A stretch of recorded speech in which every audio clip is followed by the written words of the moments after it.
Pollution problem is the tip of the spear. 500 children under 5 who die every day in India because of air pollution. I also breathe the same air and it's terrible. No government health advisory. This is a chronic national medical emergency. This is all because of pollution. It is also a major cause of dementia as well.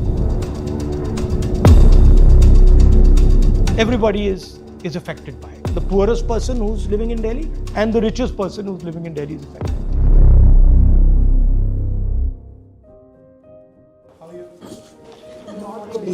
Not good. If you're not good, then you're in trouble. If you're not good, then everyone's in trouble. Yeah, the mothers, you can't. How are you, Mr. Gandhi? Like we see, the whole year's gone by and things are just worse and nothing will change. The problem is complete denial and of course something that, that even when the parliament sessions begins, we are somewhere sometimes protesting, doing some children's press conference or desperate moves to be heard that air pollution should be spoken there. So we are very thankful and grateful that, as leader of opposition, you have taken this up before the parliament session. I think this is going to go down in history. So far, it's never happened. So this is the situation we are in. Children, of course, are more vulnerable, as we know, because they breathe faster, their lungs are developing. And this is how the faster breathing makes them more vulnerable to all this toxicity. And there are almost close to 500 children under 5 who die every day in India because of air pollution. Yet, this has never been an emergency. Even if the emergency word is being named, it's mostly named by citizens and organizations and think tanks, isn't it? Not by the governments. The failure has been, one, of course, denial. Two is also only showing optics, which is, say, the previous government had a smog tower. Now you want to do smog guns, sprinklers. You are creating pollution and you want to clean it. That is not the answer. You have to prevent pollution at sources.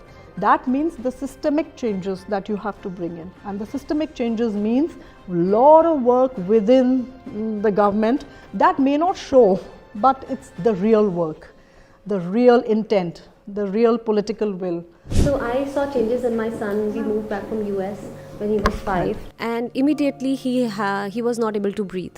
And for 10 years he was on nebulizer. He's 15 now. Now the fear of not being able to breathe is so much in his body that he doesn't go out to play. He doesn't want to run. He used to do skating. He doesn't want to do that because the moment he does that, the pollution is so much that even though his body has become a little bit stronger than it was before, he still faces breathlessness. And I personally talked to his doctor and I was like, the doctor said, ma'am, I cannot say this online, like in an interview, but this is all because of pollution. And he said that now in the past 10-15 years, most of the kids who are coming to me, I'm giving them nebulizer, I'm giving them steroids. Really, sir, this problem is, I'm telling you, it's horrible. My daughter was born in 10 years ago and she was literally born into this pollution, and the angst and anguish that we all share just watching our children grow, breathing this toxic air, and honestly, like imagining what it's doing to their lungs, how it's setting them up for failure for the rest of their lives. Every day, if you're breathing such toxins from the day you're born, we all know that it's going to result in something drastic in later in life. So there's such denial from the government. There's no government health advisory. This is a chronic national medical emergency. What are we doing to a whole generation of kids? What does it set them up for? Just to be really, really sick adults who in turn will impact the economy. It will hamper our country that we all love so much. Like we are really, the reason that it's easy to ignore is because it's not happening today. But we all know from personal experience that it is going to just, be like a bomb in the next 10 years if we don't act now. We should have been acting yesterday, but we definitely need to act now. The reason there is pollution is because there are stakeholders who benefit from the pollution. Yes, And, absolutely. and to put it bluntly to you, they're more powerful than you are. Yeah. Absolutely. Right. And you know, like Right. Money and Now when you're power, talking political will, consequences of this power affect political will. I mean, if you have whatever 500 to 1,000 commercial units who are polluting Delhi, they have political power, right? And the problem is that the average citizen is not organized at all. So he has no political power. You already have a choice in terms of dealing with air pollution that many people in India don't have. You can go to the doctor, Yeah. right? So there are many people who I meet who say, my kids, Yes. that's it, done. Pollution problem is the tip of the spear.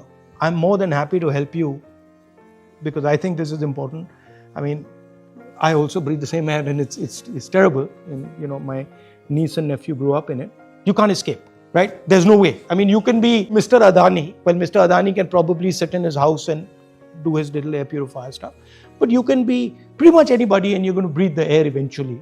So in a sense that everybody is affected by it. The poorest person who's living in Delhi and the richest person who's living in Delhi is affected by it. You know, the health cost for the poorest is much higher. Higher. Absolutely. There's a serious equity For issue. Absolutely. A rich guy can go get a lung transplant done, but for my domestic help, she is one time still using wood because she's like, gas itna mehenga, I can't cook 2 times on a clean fuel.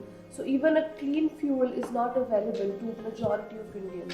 I will also request you that in the next couple of days, if we can, introduce some questions and Yeah, could that we can consider do. asking the MPs to Yeah, there please. can be a debate on air pollution MLS which is, too. on the MPs parliament too. because we never see it happening. No, it will be the first time. It's never happened. So that is Okay, so itself a then, big thing. there would a fair goal be that let us try and organize a debate on air pollution in Parliament? Would that be a fair goal? Yes, absolutely, absolutely. Sir, it's a fight for the lives of the children, and not just children, but every citizen Also living in senior this country. Also elderlies, because the health is getting devastated at this point of time. If you are seriously thinking about organizing people around it, Yes. then tell me how you're thinking about it. You know, how you're thinking of scaling we just had up. these protests, the last couple of protests at India Gate and one on India Gate and Jantar Mantar. But this is the biggest ever, and there were mostly mothers, And how did you teachers, get them there? doctors, because through just Through your messaging, By mobilizing. just messaging, and no organization, no name, nothing, only one mother and child poster that goes viral. This shows the emotion. There are people. Last protest that's happened and it became, very. Why would they criticize violent. this? I do But because understand. there was detentions, There was at detentions, the of That is something regular I should be citizens raised. raising an no important one protesting point. should be detained. I'd like to add that it doesn't affect the lungs.